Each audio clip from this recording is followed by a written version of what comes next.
Today's guest is Chad Price. Chad is an experienced entrepreneur with an impressive track record spanning over a decade. Former college football scholarship athlete that graduated from Rice University with a business degree. He founded Kettlebell Kings from scratch back in 2012. Roughly 10 years later, he was able to orchestrate a remarkable 3-year multi-million-dollar acquisition. His new company, Life Grows Green, is uprooting negative stereotypes about hemp and creating new products by only using the elements found in nature. Chad's debut novel, Preparing for Battle, discusses a wide range of topics from developing a winning mindset to creating a solid business plan, building a strong team, and navigating the challenges of scaling a modern day business. Mr. Chad Price, welcome to the show, bro.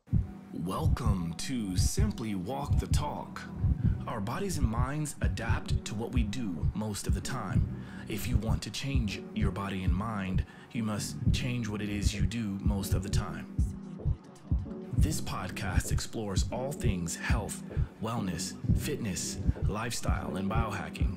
Stay tuned as we explore various thoughts, methods, and experiences from a multitude of conversations between our interesting guests and experts through many fields of work. Sit back, relax, and enjoy the show. Simply walk the talk.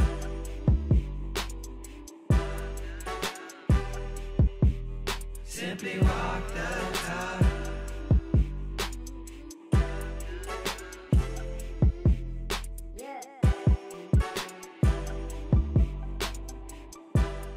Very nice intro and very nice to meet you. Thank you for having me.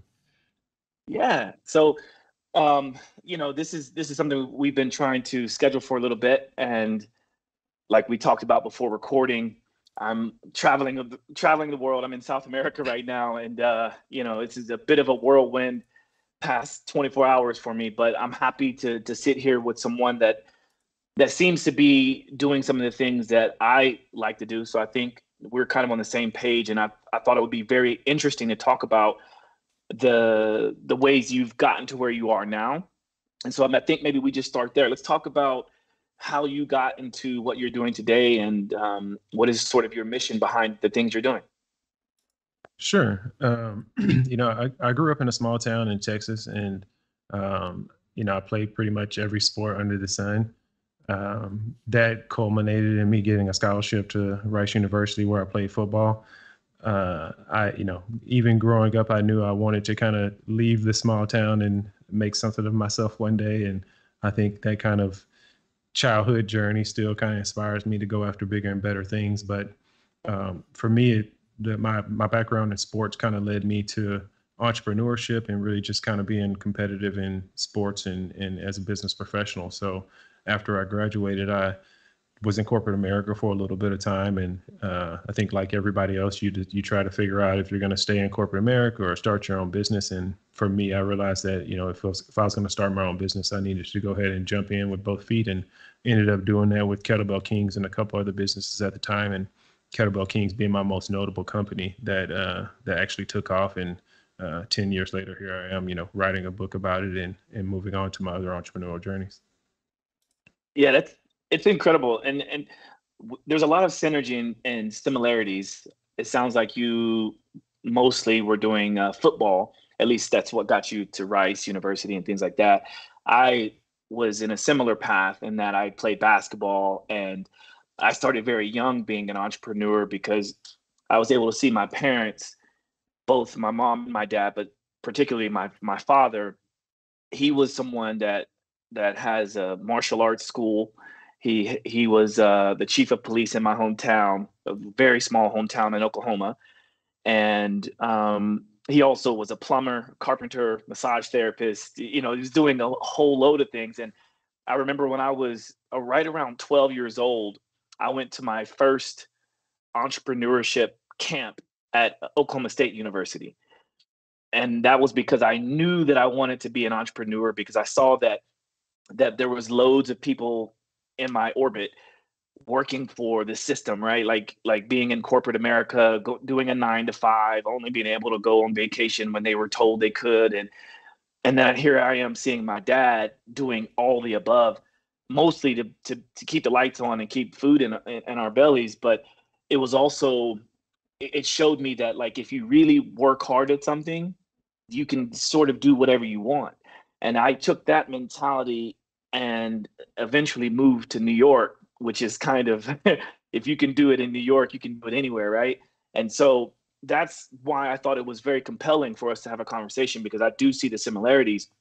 Are you still doing Kettlebell Kings? Is that still part of your thing, or did you sell that off, or what's the story there?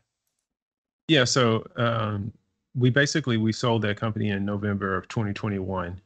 So it is a 3-year deal, but right now I'm not working with that company directly. I'm working more on my consulting businesses. Obviously, I just did the book release and Life Grows Green, basically. Okay, and so I think this is going to be a very good part of the conversation, because I love the undertones of the title of the book, Life Grows Green. That's the name of the book, right? Life Grows Green. The name of the book is Preparing for Battle. Life Grows Green is my other brand, the natural lifestyle company that I have. Yeah. So let's talk about both of that. I know the challenges and the struggles of writing a book. How long did that process take you, and what were some of the challenges you overcame? Well, I mean, I think I've always wanted to write a book. Even before I started my own company, I kind of dreamed about, writing a book one day, or if I should write a book.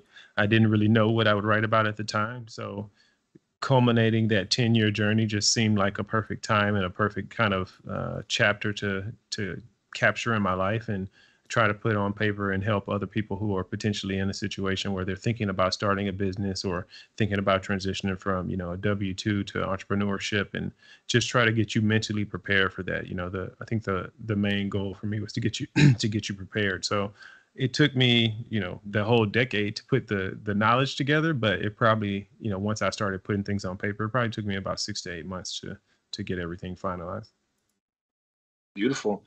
And so with that book, is this I guess to this day, is this still something that you use as a platform to help others become the best entrepreneur they can, or the best, athlete or human they can?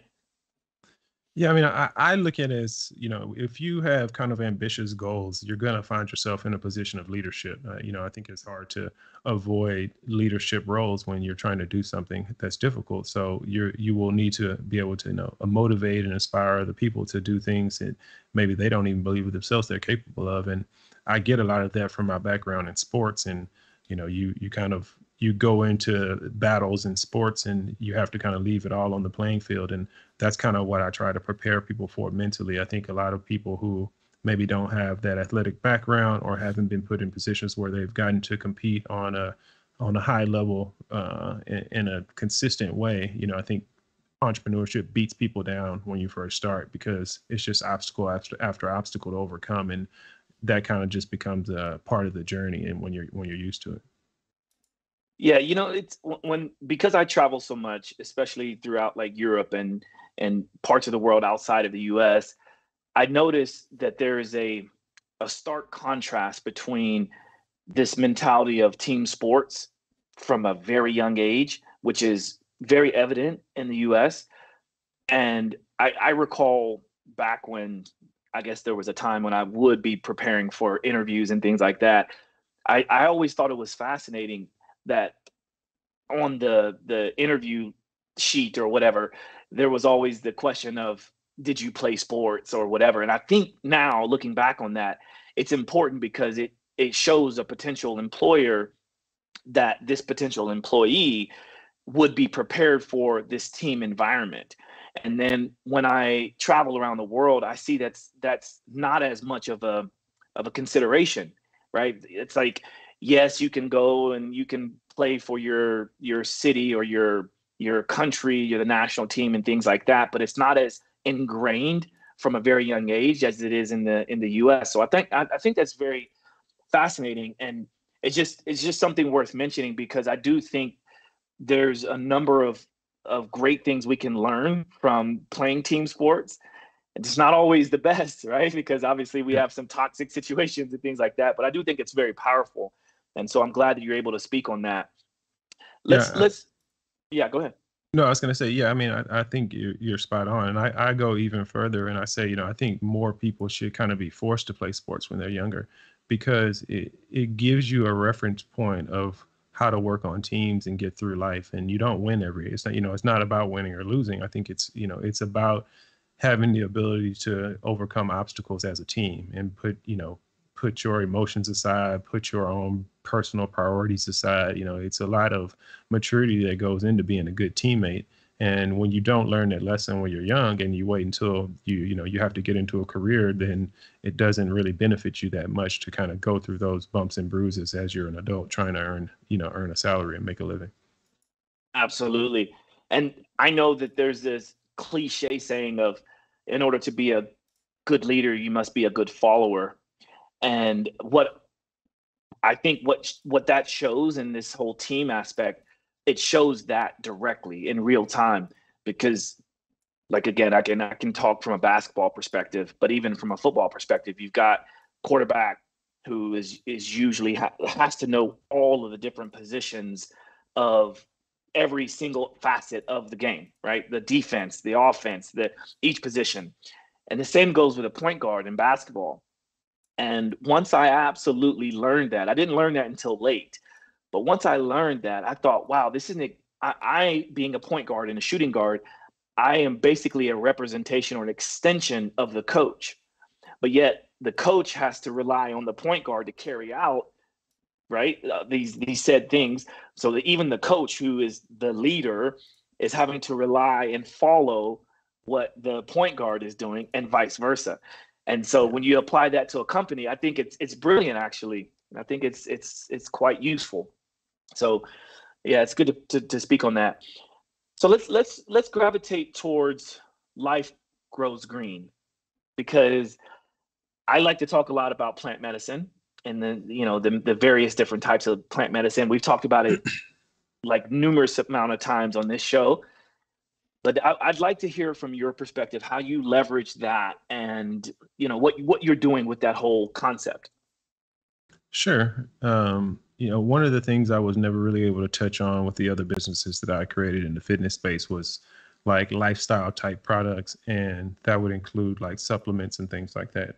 So I think a lot of people struggle with finding natural solutions to things that have natural alternatives that they might not be aware of, or there is a kind of a disconnect between the harm associated with some of the things that they're ingesting or using in their daily lives. And Life Grows Green, the concept and the community around that is trying to have as many natural products throughout our lives as we can. So, I'm not a person that tells you don't go to the doctor and don't take the medicine the doctor's telling you to take, but I am telling you that if you cut out processed things in your life as much as possible, I think you'll be a healthier individual. And Life Grows Green is about trying to provide those types of products for people, basically.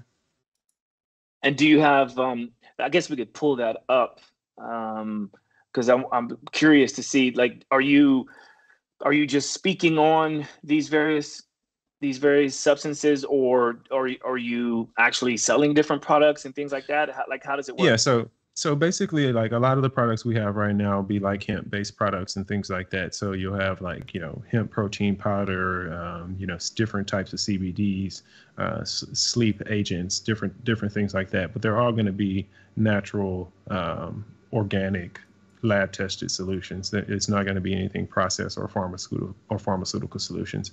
The lineup of products, or the assortment of products that you see right now, is just the very beginning of it. We're launching an Amazon store right now that basically will encompass a larger lineup of products that don't include the forbidden word CBD, according to Google and YouTube and things like that. But the main core lineup of the products that are not hemp based will be on Amazon here in about probably 3 weeks. So it's more about kind of starting with a lineup of products and then building a community, and then really utilizing the community to continue to build out more products. So I really don't know where that will end. My goal, like what I'm working on right now, is glassware and bedding and bamboo products and things like that. So the sky's the limit in terms of what type of new product development I'm trying to do. It's more of creating this mindset and community around people who appreciate and are looking for these products, and how can I be the person that sources it for them? I really enjoy that because I've been a huge fan of hemp for a long time, and similar to, and I'm sure you get this, but similar to this stigma around cannabis and hemp and things like that. If you really dig into it, and that the dig is actually I plan on saying that like it's a what is it called, like a double Pun, I guess. entendre. Yeah, Yeah, yeah, double yeah, entendre or yeah. pun. There you go. Yeah, there Um, you go. Yeah, what I like about hemp is that before cotton was such a huge industry in America, hemp was running everything. I mean, hemp is a good food source, right? So it has loads of nutrients. It's also a great textile, so you can make everything from clothing to rope to a whole load of things. In fact, I just listened to a recent podcast the other day in which I didn't know this, but apparently Ford built his first car out of hemp. Did you know that? Yeah. yeah. Y- Yeah, no, Yeah, it was I mean, it was a huge part of our infrastructure in building America, and then it got stigmatized, and it was marketed in a way to make the way for corporate America and for pharmaceuticals and different things like that. So the the idea around not utilizing natural solutions, to me, is just an ignorant idea in it on its base. So the company that I would try to follow if I were, a consumer, would be a company that just tries to gets me the most natural products that I can consume. And that's what I want Life Grows Green to be. It's just a natural solution for people, where they know this company stands for finding natural solutions, and whatever product they have, they're going to try to source it as natural as possible. yeah, and I think it's smart because the world is getting much smarter. I think at least we're a lot more proactive with the use of modern technology to be able to search things. And so nowadays, people can kind of just open their phone instead of having to go to a library or only rely on their doctor to tell them what's good and what's bad. And I like that. At the same time, there's a lot of misinformation that we have to sift through. So once you find someone or a company or a group of people that you rely on, I think we have a responsibility to use our platform to encourage people to do it the right way. And so it sounds like that's what you're after, and I applaud that. I think it's really really cool. Um, Before we carry on, I think this is a good time to. I can feel myself fidgeting a little bit. This is a good time to have a movement break. And obviously, you being an athlete and starting various companies around the world of fitness, is there something that you like to do or that you encourage people to do when they've been sedentary for long periods of time? Is there something you could either show us or demonstrate for the audience? Well, I would show you, but I'd have to mess up my setup to move around right now. But if I weren't in on the podcast and trying to keep a good quality video for the consumers here, then I would be moving right now while we're talking. It's very rare to find me sedentary. I'm usually walking when I'm in meetings. Even if I'm like in a room, people make fun of me sometimes because I'll be in a hotel room or wherever, and I will literally just walk this L around the room over and over and over. So I'm never really just sedentary, just sitting there, especially if it's something that I'm engaged about, or something that I think is important. I think standing, it brings more not only attention to what I'm doing, but I think it helps me think a little bit better. There's a lot of studies that go along with walking and thinking, and it's more productive for you. Hence, simply walk the talk. Yeah. Yeah. In fact, when I first came up with this idea to do a podcast, the original idea I had was to do as many podcasts as I could, literally walking in nature. And then Yeah. obviously I kind of got it. I realized very quickly that was a lot more involved than I Yeah. originally planned. But Yeah. it still, at least just talking about it is enough to at least encourage people to think about this activeness, quality activeness. And I wrote a book like you, in that I break down 5 pillars of optimal health and wellness. And pillar number 4 is quality activeness. And so if we can kind of encourage people to stop thinking about planning their workout and letting that be the only thing they focus on, and think more about being active as much as possible, then the working out piece is just the icing on the cake, the proverbial cake, right? And it's something that I feel like that we should be able to work out when we want to or when we need to, as opposed to getting stressed out because we didn't squeeze a workout in. You know, it's like if you're stuck at your desk all day, or you're stuck in the office all day, how can you be active such that when you do get off work or whatever, you can choose to either go to the gym or rest, which I think is more important anyway. At my last job, I was frustrated because I was trying to tell them, like, hey, we should have walking meetings where we just, this meeting is regularly scheduled. It's a walk every time. You know, we have plenty of walking space and everyone needs to get out and stretch, and it will do good for a team camaraderie. It's a little event. It adds some more energy to the goal that we're trying to achieve. But, I think in our culture, that's not really, in some people that they frown upon those types of things. And, I think that's what even drives me into entrepreneurship is, I'm trying to create something that's better than what was previously done. I don't think that we should be sedentary until we're, 55 and then retire and take pills until we die.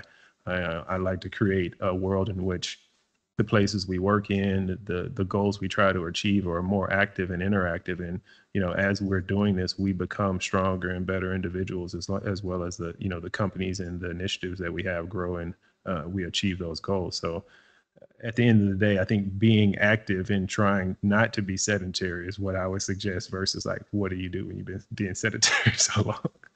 Yeah. Facts. Well, it's interesting that you brought that up, the piece about the companies that frown upon being active. I think, or at least giving them the benefit of the doubt, I think their idea there is to be as productive as possible. But if you really, really think about it, we are electrical beings. We require movement. And so we technically could be even more productive if we were allowed to move freely and to get our work done, right? And so I think COVID was one of those things that showed us as a world, showed us that like we can actually be as productive from home, having remote jobs and things like that. We could be as productive, if not more productive, when we don't feel like we're in this cage all the time, because that mentality is so toxic to me.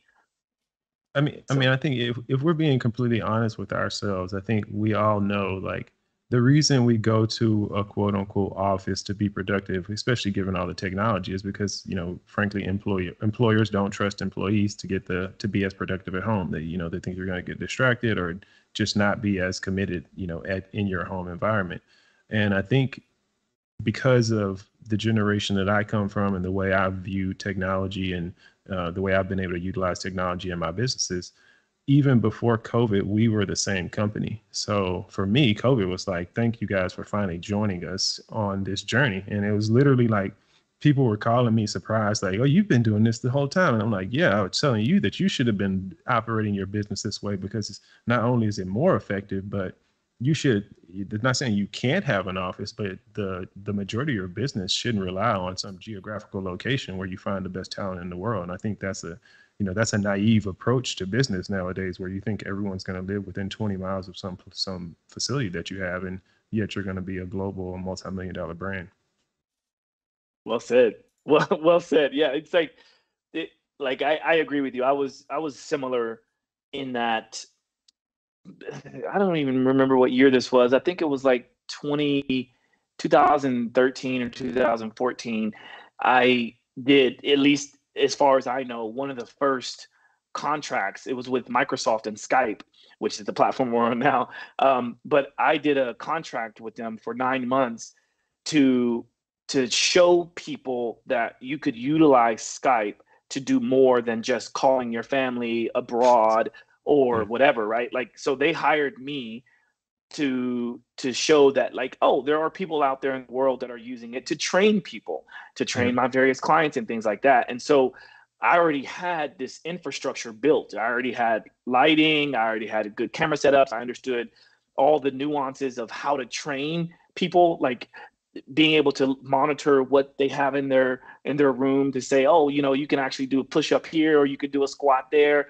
And so then, like you just said, once the pandemic hit and everyone was forced to go home and work from Yeah. home, I was like, oh, I'm good. And I Yeah. actually had a number of clients who, before the pandemic, they refused to do virtual training sessions because they just thought, like, they were like, no, Yeah. it's not the same, it's this and that. Yeah. And here we are, like, so before the pandemic, some of these clients were notoriously late.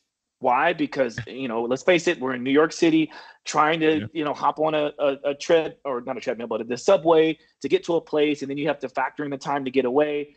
And so it's like, instead of booking an hour session, or booking an hour section, but then also on the other end of both of that hour, allowing 30 minutes to get to the place and then 30 minutes to get back to where you started. Now we're talking about 2 hours, when really now you show up. Like, if you can't make time to be Yeah. on time for a virtual meeting, Yeah. then that's a whole different issue that we got to talk about. You know? 1,000%. Yeah, Yeah. 1,000%. And I mean, we saw the same exact thing. And, you know, for us, it was we were already pitching to people that, hey, you should have home fitness be a part of your workout routine, just because you're missing a percentage of your workouts because you don't like the commute, or because it's traffic right now, or because, you know, I only have 45 minutes. And by the time I get there and get back, you do that whole thing. Whereas if you have a kettlebell at home, you turn on a 35-minute video, you got an extra 10 minutes right there. You can get started immediately. And I think it's the same thing with virtual training. There's no excuse for you not pushing enter at 4:00 whenever you said you were going to do it. And I think that Yep. takes away a lot of the excuses, and it makes it more a more efficient system. And I think it's a more sustainable system for where the future is going. So I think anyone that doesn't at least have a way to do that kind of stuff is kind of falling behind at this point. Excuse is the right word. Yeah. I feel like nowadays we can expose those excuses, and it should make a person think a little bit more about what's really going on here, right, in their mind, and what's really going on in their lifestyle. There's a few changes, because I even had a few people say to me, I give them the option to say, okay, look, I've got these time slots available, but I only have, you know, if you're going to choose this certain time slot, I have from this time to this time. And it's on you if you don't make it.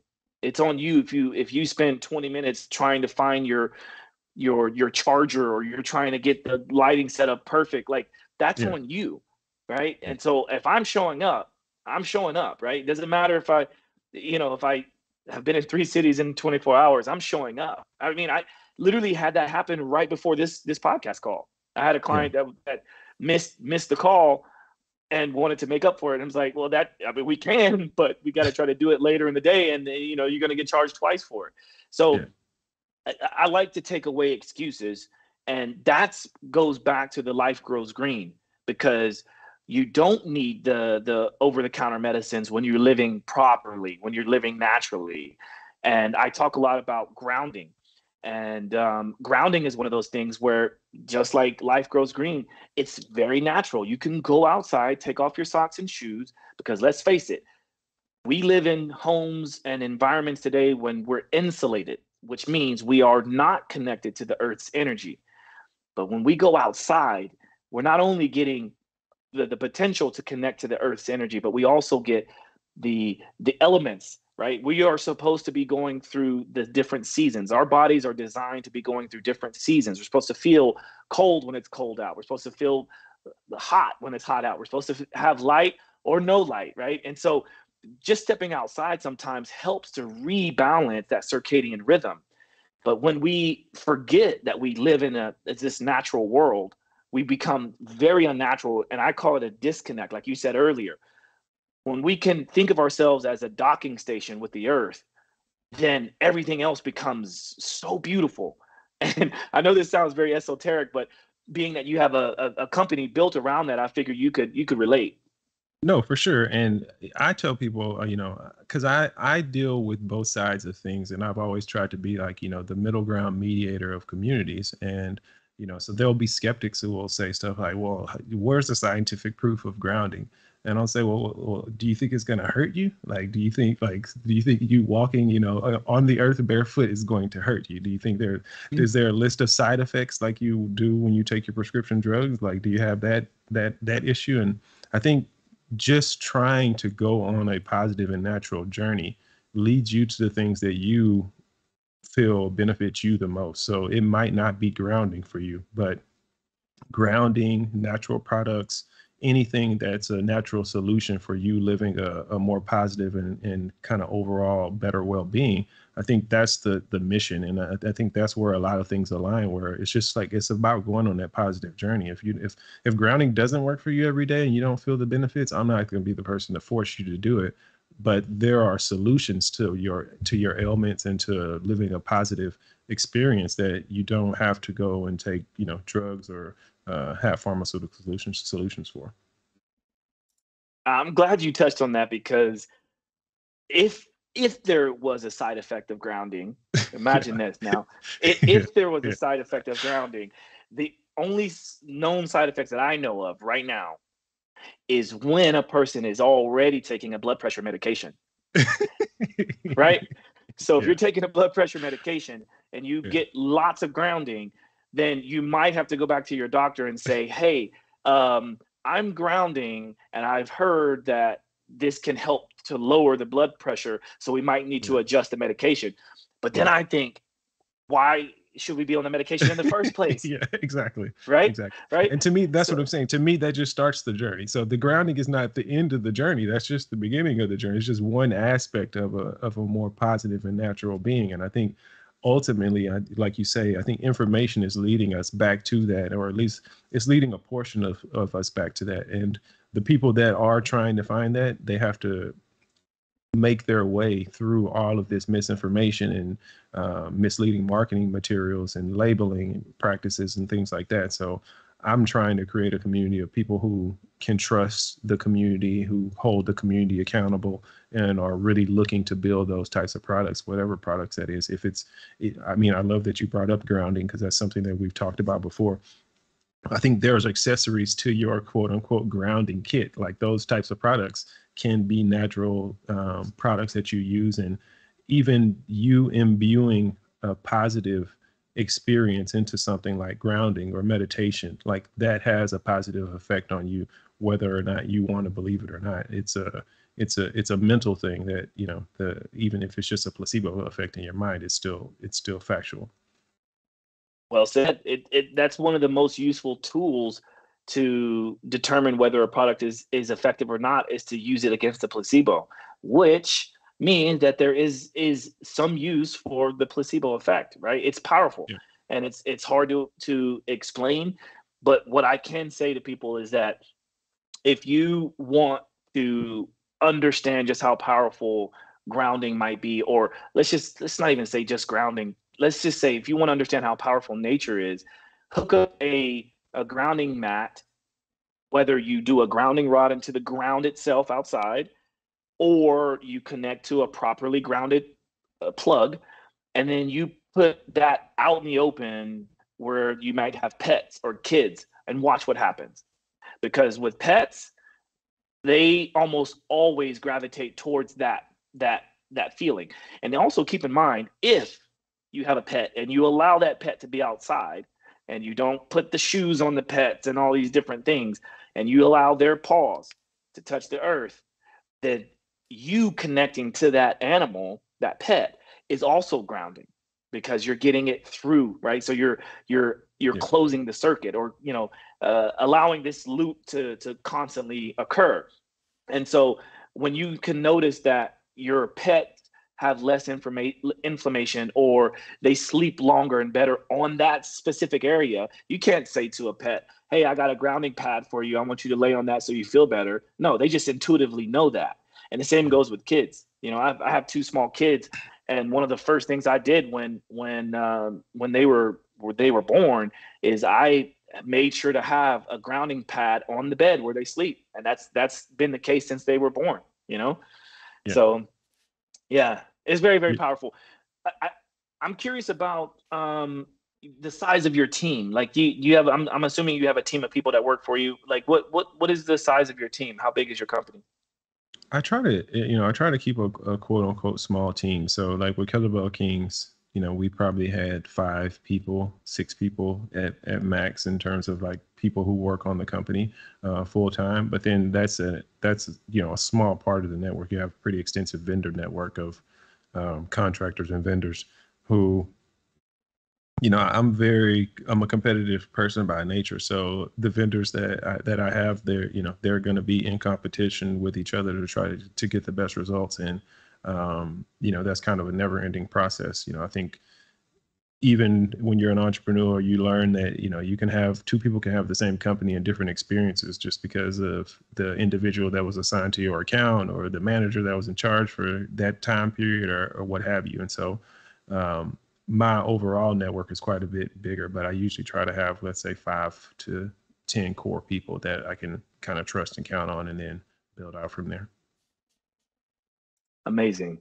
Yeah, I definitely want to. I'm going to be spending some time traveling around once I finish this tour I'll finish at the beginning of December, and with some of the companies that I'm working with, one of them being Vivo Barefoot, I'm going to be building communities all throughout the US and then eventually expanding upon worldwide. But my hope is to be able to connect with people like yourself so that we can do more of this in-person community building, because I feel like, especially being that Gordon is there in Austin, I have good reason to be in Austin, and also it's close to my home, which is Oklahoma City.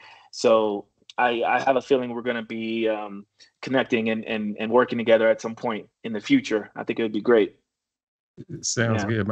My dad actually loves those shoes, so yeah, he Oh would yeah. love to. Yeah, he loves that kind of stuff. Yeah, he loves that kind of stuff. I make fun of him because he walks quite a bit, and he's my parents had me young, so my dad is, I guess, 17 years older than me, but he still is in pretty good shape, walks on a regular basis, and he loves his weighted vest and his bare feet shoes. So that's his kind of active routine. Oh, perfect. Yeah, that's even better, because I love connecting to the older population, because I think it's a little bit easier to connect with this younger population. Like, again, we have all of the resources to be able to search this and search that, but I love it when, for example, I'm on tour with Roger Waters, Pink Floyd. He's 80 years old, and he wanted to do this entire tour barefoot. Literally, he wanted to, and in fact, he did all of the rehearsals barefoot. And then it was the creative directors and the whole creative team that were like, well, we can't really guarantee that every space that you walk, especially at night, is going to be free from nails or glass or whatever. So, but for him to even understand it, because I was one of the first people to kind of encourage him to be more barefoot for the grounding purposes and for the allowing the foot to not be restricted, which is very, very important, which at his age, one of the number one things for that he and people like him are at risk of is falls, right? And if you fall and break your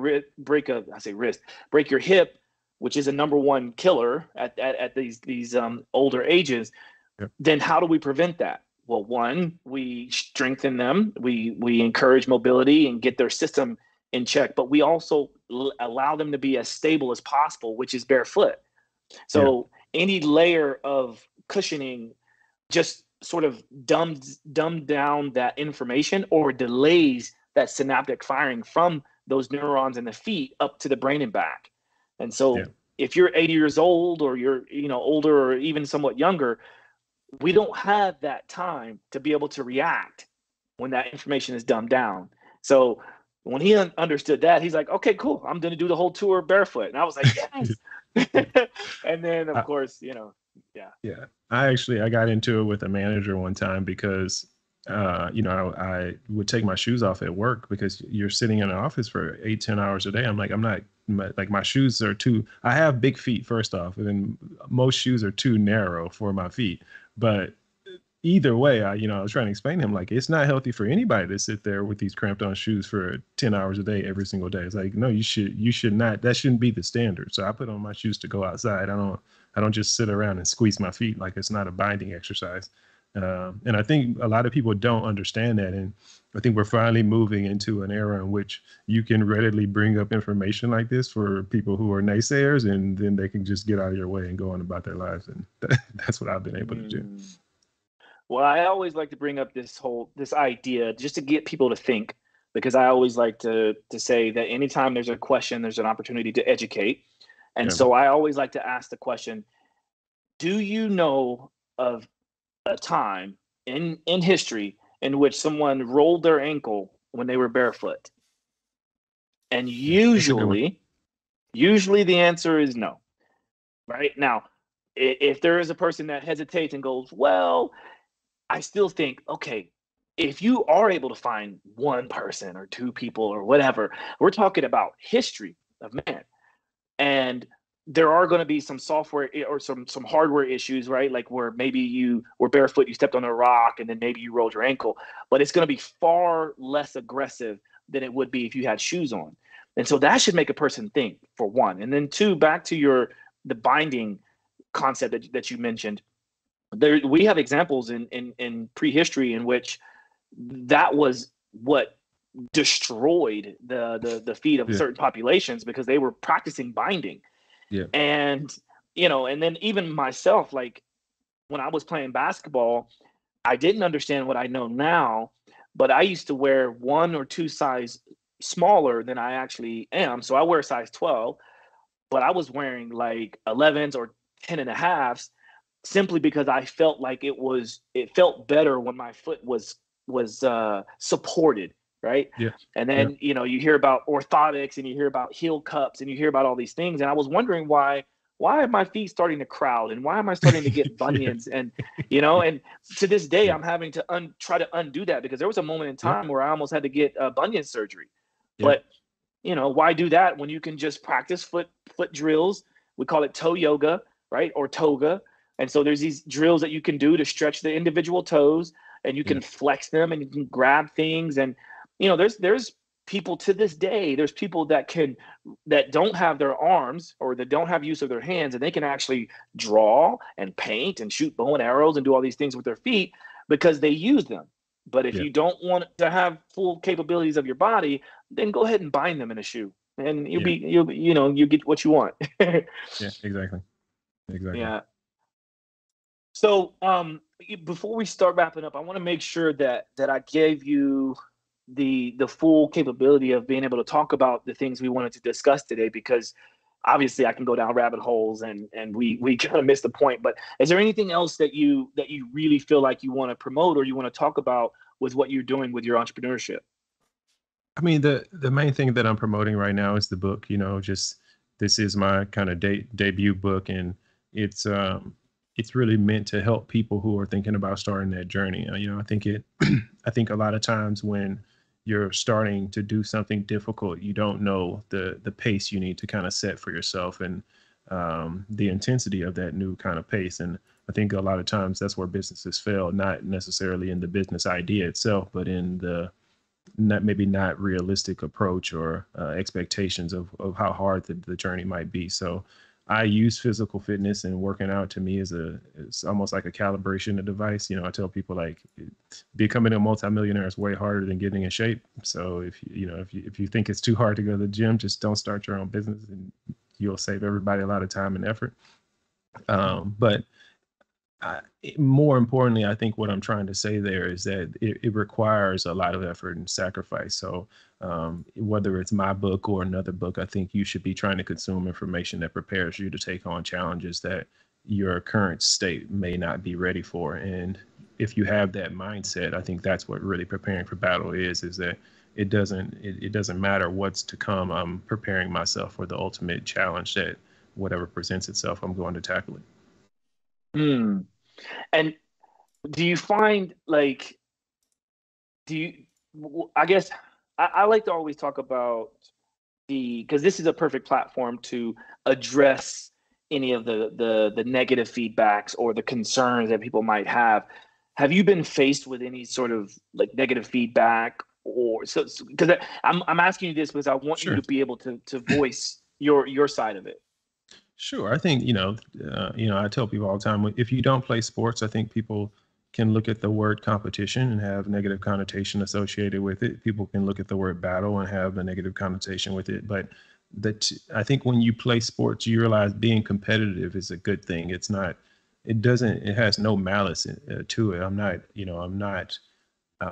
not better now than you. I'm better than I was before. So I'm better. This journey of me being competitive it's almost like against my previous ghost, the last version of myself. And most people don't really adopt that mindset, and I think it can intimidate some people as well. Is that no, like I know I'm not going to stay the same. I'm not going to be the same as I was last year. I have a competitive nature. So if you haven't seen me in 10 years, I'm actually 10 years better at something. I never plan on staying in the same place and not growing. And I think ultimately that's what a business has to do as well. So if the owner or the leadership doesn't have a mindset of growth, I don't think you can really scale things. And when you do scale them, you're not going to be prepared to handle that new load. So it's going to ultimately break and not be sustainable. So. Speaking of mindset, I think what you just touched on is brilliant, and I think is worth. I think people should rewind that and go back and hear you say that again, because it's powerful. And what it tells me is that there is a big difference between a scarcity mindset and an abundant mindset. And when a person comes in contact with someone like me or someone like you who has this sort of inner competition to always improve and to always evolve, I think they see that from a scarcity mindset, and they think like, oh, this person's, is too competitive, or this person's trying to, I don't know why I'm talking like this and moving like this, but that's kind of what I imagine that the haters out there are doing, right? But yeah. It's like, just because you want to evolve and be the best version of you has nothing to do with anyone else. But it could be a good example of what to do. And if you don't see it as that, that's your problem, right? That's not my problem, and it's not Chad's problem. That's someone else's problem. But if you want to come in this circle, like all ships rise with the tides, there's enough for all of us out here. And so I want to make sure that we are as strong as our weakest link. And so you're going to see that the chains that I have with me are chains of freedom, of liberation, not chains of constriction, right? And so I want to make sure that we have the strongest chains out there so that we can keep pulling and keep pushing, right? Instead of being pulled back. So, for sure. Yeah. I even had this conversation because, I'm big on mental health. I've been in therapy myself. I went to therapy for relationships. I've been in therapy for my personal life. I've been in therapy for business advice. I think there's a lot of business advice you can get from therapy. When I opened a nail salon and Kettlebell Kings at the same time. Talking to people at the nail salon was a lot different than talking to people in a kettlebell warehouse. And I had to speak to someone professionally about how my delivery is being accepted and how it's landing for other people, and take that in consideration when I'm trying to achieve my goals. If I'm just barking up the wrong tree every day, I'm not moving forward. So having that kind of level of self-awareness, I think, is very important. And I've even had the whole, you mentioned like the negative stigma around some of the words that I use, like battle or competition. I even had that argument with my therapist at one point, in which I think I won her over. And she was pointing out that not everybody is competitive. And I was saying, like, I think you just don't want to acknowledge when you're being competitive, but even now you're competitive because as a therapist, you're trying to be better than you were yesterday. I would hope you're trying to be better than the shitty therapist that I've had before, right? The reason I came to you is because I'm looking for more than I got from someone else, or I went to someone else. So I hope you're trying in this moment to be competitive and actually give your all on the playing field. And that's what I'm doing every single day. And I just acknowledge that openly.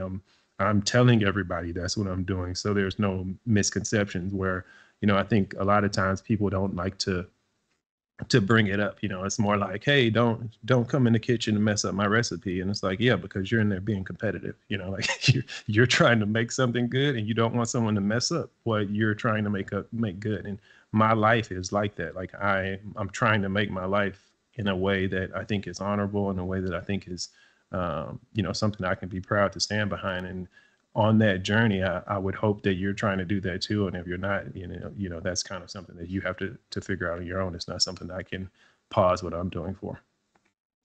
I love that you therapize your therapist. Yeah, it's amazing. And I feel like we should definitely touch on this because when you mentioned that you opened up a nail salon, I thought this was the most interesting juxtaposition to having this masculine energy of a Kettlebell Kings, right? It just spews masculinity. Yet I was picturing you doing nails. So I didn't actually do the nails. My girlfriend did nails, but I did. They used to call me the front desk guy, so that used to be the inside joke. It's like they used like, who's the eye candy that works the front desk? That used to be me. So, but it taught me quite a few lessons as well. And building a community, it taught me the overlaps between building a luxury. We did like extensive nail art and really high end nails. So it was still a competitive space for us. I was still like, we would do nail competitions and post those competitions online. And, it was us trying to literally be the best nail salon that we could be and be the best quality nail salon in the world. So my girlfriend got really involved in that competitive side of it. And that's kind of what made the business thrive. So we had that business for 8 years up until COVID, when it just made sense to kind of shut it down because of everything was going on.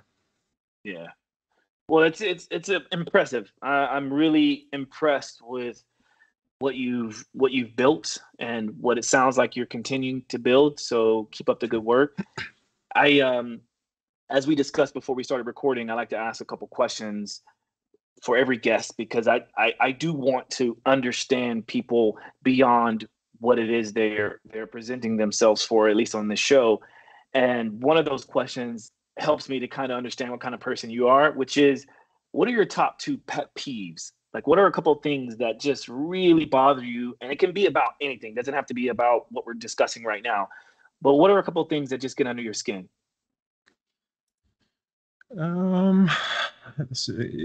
I could go on and on about this. I'm not a big complainer, but I would say if I had to pick the top 2, it would be people's, lack of awareness around physical fitness. I think that's a pretty big pet peeve of mine. I think it's almost become like a taboo topic in our society where, you're kind of shaming people for wanting them to be more physically healthy or in shape. And I don't think that's society we should live in. I think it should be commercials say, have you worked out today? You need to get up and go work out every day.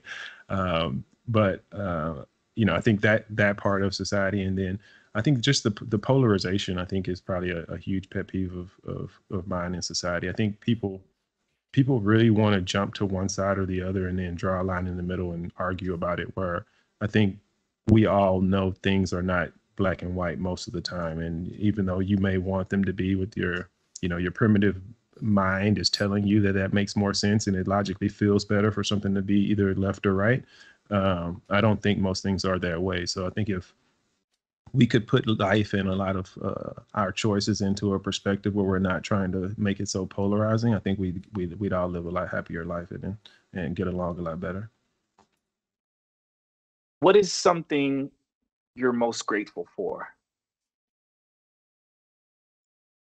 I mean, I think you should just be grateful for life in general. It's I'm one of those people that I genuinely believe, like, whether you have a religion, whether you don't have a religion, that the existence that we have is temporary and it's a gift to us. So it's the love you share with your family, your closest friends, and the people you care about, that is a gift. And I think everyone has a little bit of that they could be more appreciative of. And I try to teach people that, that is what you should be appreciative of. Even in the cultures and the business that I created, I try to, have that be a part of being part of a community is some of that. Like, the fact that other people are willing to go along on positive journeys with you to improve yourself, I think is, that's something to be grateful for. And I appreciate everyone that kind of can just see life as an appreciative experience.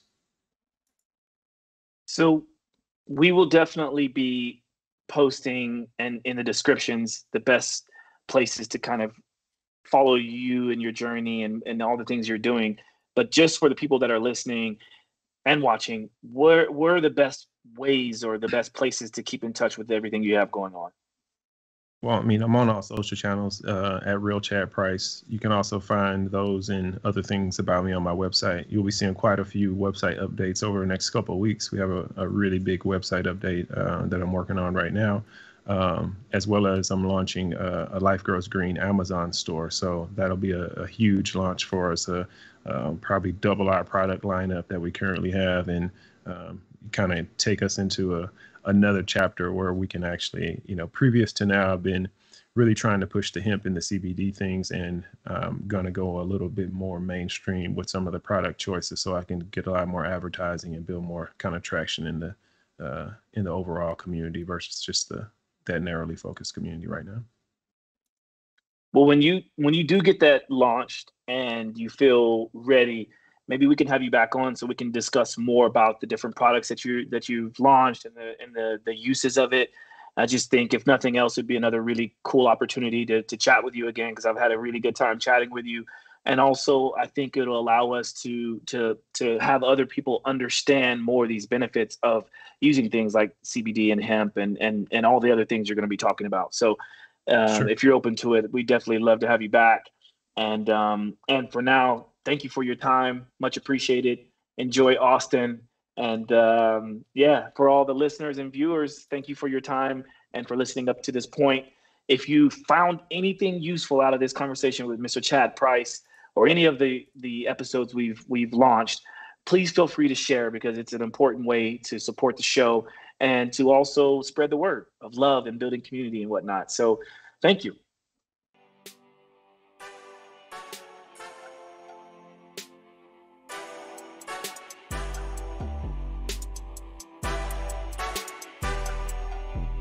Simply walk the talk.